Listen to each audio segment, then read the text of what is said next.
안녕하세요. 미술사를 공부하고 있습니다. 유재빈입니다.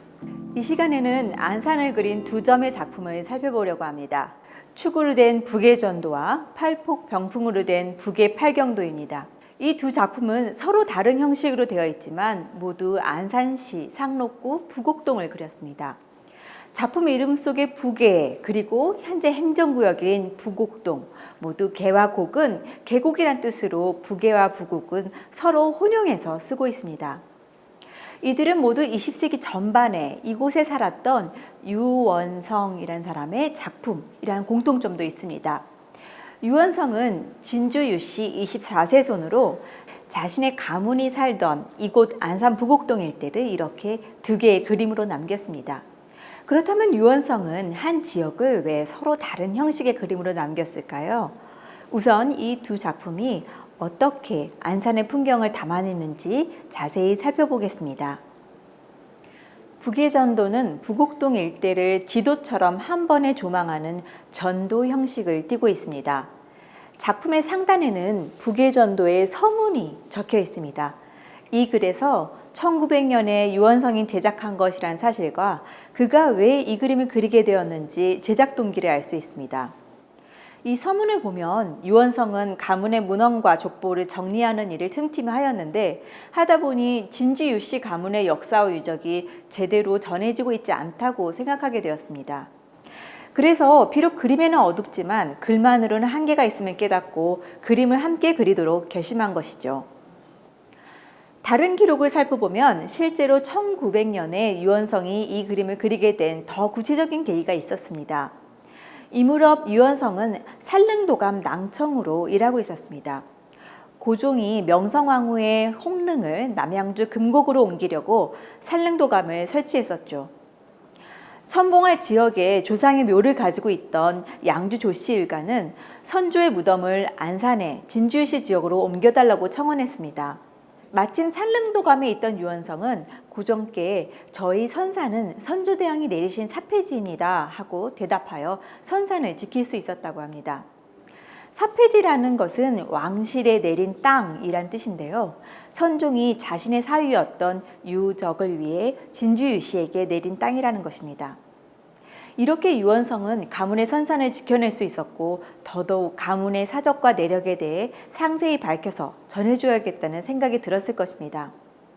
북의 전도를 보면 유원성의 이런 제작 동기가 뚜렷하게 드러나 있습니다. 우선 이 그림의 구도를 볼까요? 이 그림은 네 곳에 이렇게 동서남북 방위를 적어두었는데요. 동쪽이 상위로 되어 있네요. 일반적으로 이러한 전도에서는 북쪽을 상위로 두는데 왜 이렇게 바꾸었을까요? 진주시의 부곡동 지역은 동쪽에 있는 화모산을 주산으로 하고 있기 때문입니다. 유원성은 이 화모산에서 자신의 호 모산이라는 호를 따기도 했었죠. 한편 화모산의 건너편 마을 앞으로는 판천이 흐르고요. 이것은 서해 바다로 이어집니다. 이로부터 풍수지리의 길지의 중요한 요건 생각나시죠? 바로 배산임수를 볼 수 있습니다. 동쪽의 화모산을 뒤로 두고 서쪽의 판천을 앞으로 흐르게 하기 위해서 방위를 바꾸어 그린 것입니다.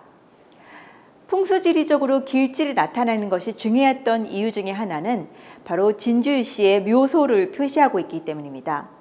이 화모산 자락에는 진주유씨의 종가, 무덤이 자리 잡았는데요. 이것을 명당자리로 하는 산형도를 그렸습니다. 산형도란 예부터 무덤의 풍수적 상세를 나타내는 그림입니다. 여기 보시면 산형도의 기본 공식에 따라서 화모산에서 뻗어나온 묘소 자리를 중심에 두고 그 주변의 산맥은 좌우로 감싸듯 뻗어나가게 그려져 있습니다. 명당을 중심으로 좌청룡 우백호 산이 감싸고 앞으로 물길이 흐르고 그 맞은편에는 산세를 편안하게 감싸주는 산을 그려준 것도 산형도의 공식입니다. 북의 전도는 기본적인 명당의 틀 위에 진주유씨 가문의 중요한 정보들을 가득 담고 있습니다. 우선 명당의 중심에는 여기 진주유씨 가문의 종가인 청문당이 있습니다. 청문당은 현재도 잘 보존되어 있어 경기도 문화재 자료로 지정되어 있죠. 기역자의 안채와 기역자의 사랑채로 지어졌다고 하는데 그림에서는 그중 간단히 안채만 기역자로 그려놓았습니다. 또 여기 보시면 현재는 없지만 이 그림으로 보아서는 20세기 초반만 해도 네모난 방형 연못이 있었던 것을 볼 수 있습니다. 경상당 뒤로는 비석이 있는데 아마도 유석 신도비일 것으로 보입니다. 이 북예전도의 왼쪽에는 매미골이라 불리는 만수동의 경성당이 있습니다. 경성당은 유원성이 거주하던 곳입니다. 서울 남산의 유명현의 글방이었던 18세기 경상당에서 이름을 취해서 지었습니다. 보시면 청문동보다는 소박하게 초가로 그려져 있습니다. 현존하는 경성당의 기역자 안채는 기와집으로 개조되어 있는데 이 그림에서는 개조되기 이전의 모습을 볼 수 있습니다. 자신의 거주지인 경성당을 종가인 청문당보다 소박하게 그려넣어 겸양하는 마음을 볼 수 있습니다. 북예전도에는 진주이씨 가문의 건물뿐 아니라 토지 역시 그리고 적어두었습니다. 청문당 주변에는 사답, 사전이라 하여 진주일씨 소유의 논과 밭임을 명시하였습니다. 그 사답보다 먼 곳에는 타인답이라고 적어서 타인 소유를 명시하였고요. 역답이라고 하여 역참에 딸린 논을 기록하였습니다. 근데 청문당 바로 옆에는 여기 위답과 위전이라고 쓰여 있죠. 위전과 위답은 선조가 부마 유적에게 하사한 사폐지를 지시합니다. 위답 이성락이라 하여 특별히 위답 두마지기임을 표시하였습니다. 이렇게 사폐지의 위치와 규모를 적시함으로써 어떤 외부의 권세가나 혹은 문중의 인물이라도 사폐지를 함부로 처분할 수 없음을 분명히 하고 있습니다. 이처럼 이 전도는 일종의 토지대장과 같은 역할도 겸하고 있습니다. 북예전도는 진주시 가문의 묘소, 종가, 그리고 토지를 명시하였을 뿐 아니라 주변의 자연경관과 인문지리도 광범위하게 기록하였습니다. 북예전도 곳곳에는 100여 개의 명칭이 표기되어 있는데 그중 절반이 산, 바위, 계곡 등과 같은 자연지명이고요. 나머지 절반이 인문정보, 예를 들어 동과 촌, 마을의 이름, 다리, 포구와 같은 시설 정보입니다. 이 작은 마을에 이렇게 많은 명칭이 있었다는 것이 놀랍습니다. 작은 골짜기마다, 봉우리마다 다 이름을 부여한 것인데요. 현재는 이들 중 아주 일부만 우리가 쓰고 있습니다. 옛 이름을 복원하는 데에도 좋은 자료가 될 것 같습니다. 이처럼 북예정도는 정말 많은 정보를 담고 있는데요. 이렇게 많은 지명 때문에 얼핏 보면 지도가 될 수도 있었던 북예정도를 유원성은 한 폭의 산수화로 만들고 있습니다. 회화적 표현이 아주 풍부하기 때문입니다. 자, 자세히 보시면요. 산을 그리는데도 아주 다양한 표현법이 동원되었는데요. 예를 들면 암산은 각이진 석벽을 중청시키고 검게 음영을 주었고요.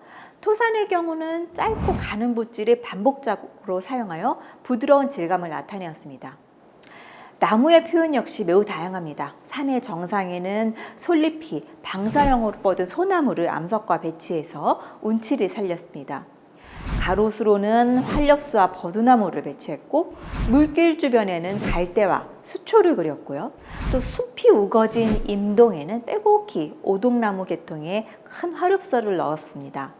지리적 환경에 따라 적절하게 배치해서 그림에 변화를 주고 있습니다. 산수화 속에 안내자 역할을 하는 작은 정경 인물도 있지 않았습니다. 자세히 보시면 눈두렁을 나란히 걸어가는 소를 탄 목동, 나귀를 탄 선비와 이를 따르는 시동 등이 정겹게 그려져 있습니다. 북예전도는 지금까지 보신 것처럼 진주시 가문의 묘소와 사적, 그리고 토지를 그림으로 그려서 후손들에게 전하고자 하였습니다. 이 안에는 진주시 가문에 대한 내용뿐 아니라 유원성이 꼼꼼하게 기록한 당시 안산의 자연경관과 인문지리에 대한 정보도 풍부하게 들어있습니다. 유원성은 성실하고 재능이 있는 화가로서의 면모를 보여주기도 합니다. 그의 다채로운 화법 덕에 우리는 이 그림을 한 폭의 산수화로도 감상하고 즐길 수 있습니다. 북의 팔경도는 유원성이 부곡 일대를 팔경으로 나누어 그린 그림입니다. 현재는 8폭의 병풍으로 장황되어 있지만 각 화면의 크기가 비교적 작은 것으로 보아 처음에는 화첩으로 제작되었을 수도 있습니다. 지금 보시면 8폭의 상단에는 팔경시가 적혀 있고요. 하단에는 그 시에 해당하는 장면을 그림으로 그렸습니다. 가장 마지막 폭에는 모산, 화, 서은, 제라고 적혀 있어 모산 유원성이 그림을 그리고 서은, 장홍식의 화제를 썼을 것으로 추정됩니다. 여기 팔경시는 같은 내용이 부곡의 8경관을 읊다, 즉 영, 부곡, 팔경이라는 제목으로 유원성의 모산집에 그대로 전합니다. 유원성이 가지고 있던 장홍식의 시를 후손이 모산집에 수록했을 가능성도 있고요. 유원성이 지은 팔경시를 장홍식이 병풍에 옮겨 적은 것일 수도 있겠습니다. 자, 그러면은 우선 북의 팔경의 8개 화제를 살펴보겠습니다. 이 8개의 화제는 모산집에 수록된 것과는 순서가 조금 다릅니다만 저희는 이 병풍 앞에 있으니 여기 병풍에 있는 순서대로 보겠습니다. 첫 번째 폭의 화제는 북의 조월, 북해에서 달빛 낚시입니다. 자, 달빛 낚시는 무엇일까요? 달빛이 비추는 깊은 밤에 하는 낚시일 수도 있겠고요. 물에 비친 달을 낚는 낚시일 수도 있겠네요. 북해는 사실 계곡계자를 이름으로 갖고 있지만 사실상 지금 그림에서 보는 것처럼 물이 많은 지역은 아닙니다. 이 그림에서는 달빛 낚시의 호젓한 느낌을 상상할 수 있게 아주 큰 물가에서 한 인물이 혼자 낚싯대를 들이우는 것처럼 그렸습니다. 두 번째 폭의 화제는 우산낙조, 즉 우산에서의 노을입니다. 우산은 부곡의 서북 쪽에 있는 산입니다. 소를 닮은 산이 대우산, 중우산, 소우산 이렇게 나란히 늘어서 있습니다. 세 번째 폭의 화제는 만수화우, 만수동의 꽃비입니다. 만수동은 앞서 유원성의 새거지, 즉 경성당이 있던 곳이죠. 만수동은 나무가 많다는 뜻인데 특히 꽃나무가 많았던 것 같습니다. 꽃이 질 때면 붉은 꽃비가 내리는 느낌이라고 시는 적고 있습니다. 이 시의 마지막 구절은 한가로이 와서 돌틈 밭두둑에서 호미질을 한다고 하였습니다. 여기 자세히 보시면 꽃비를 맞으며 호미질을 하는 모습을 볼 수 있습니다. 네 번째 폭의 화제는 망해쥐범입니다. 망해암에 돌아오는 배. 망해암은 수리산으로부터 북에 내려오는 산맥 중에 솟은 암봉입니다. 바다가 보인다 해서 이름 붙여진 망해암이지만 실제로 그 주변은 깊은 산골입니다. 근데 이 장면은 단지 망해암 자체를 그린 것이 아니라 망해암에서 바다를 바라보는 정취를 그리고 있습니다. 따라서 망해암과 멀리 떨어진 서해 바다 사이의 경관을 모두 생략하고 마치 바다 한가운데에 망해암이 솟아있는 것처럼 그렸습니다. 이 폭은 특히 시를 읽어야 그림이 잘 보이는데요. 한번 번역된 것을 읽어보겠습니다. 두건 벗고 벽에 걸어둔 채 장송에 기대니 망해암 높아 태고적 모습이로구나. 하나의 돛담배에 쓸쓸히 저녁 지는 해 맑게 개인빛 물가 봉우리에 떠서 흘러가네.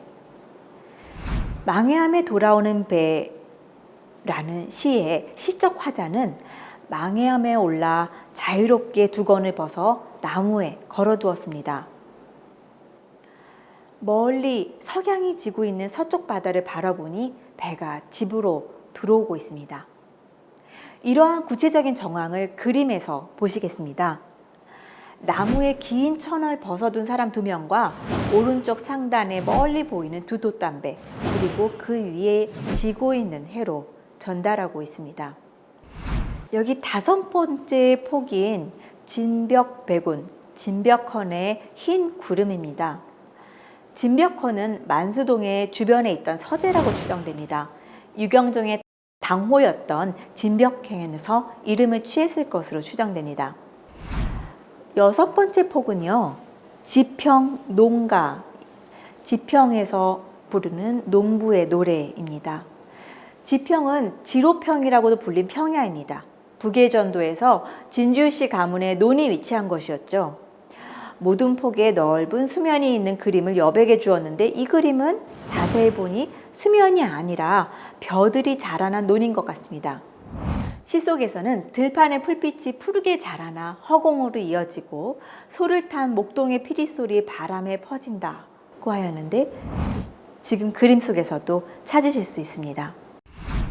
7번째 폭은요, 모산 초적, 화모산의 풀피리입니다. 화모산은 앞서 북의 전도에서도 보았던 진주 유씨의 주산입니다. 유원성이 여기서 자신의 호 모산을 취하기도 하였습니다.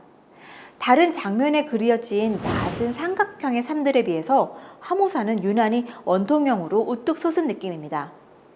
이것은 그 관리들의 오사모를 닮아서 화모산이라고 불렸던 그 유래를 돋보이게 표현한 것이라고 할 수 있습니다.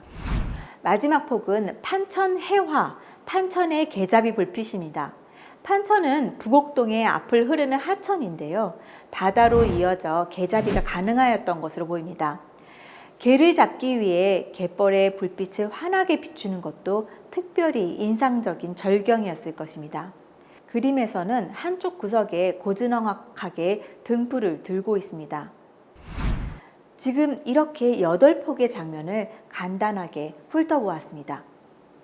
이들 8폭의 그림은 안산 부곡의 8개 장면을 칠원절구로 읊은 팔경시, 그것을 그림으로 표현한 것입니다.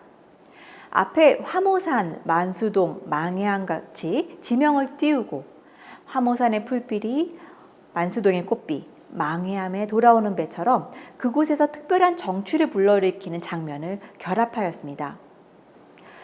시 속에는 북의 낮과 밤이 있고 봄, 여름, 가을, 겨울이 있으며 나무꾼과 농부, 낚시꾼, 그리고 유원성 자신이 있었습니다.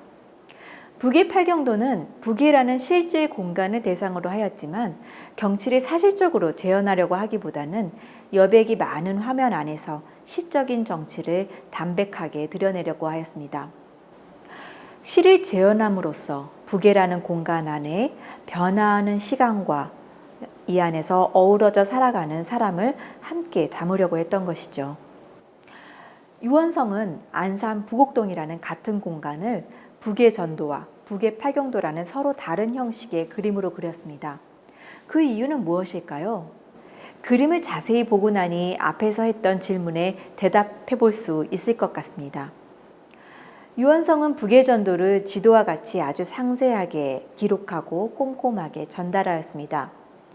진주시 가문의 묘소와 종가, 그리고 토지, 주변의 산세를 사실적으로 남기기 위해서였죠. 그러나 지리적 사실만으로는 다 담을 수 없는 부곡동의 아름다움이 있었습니다.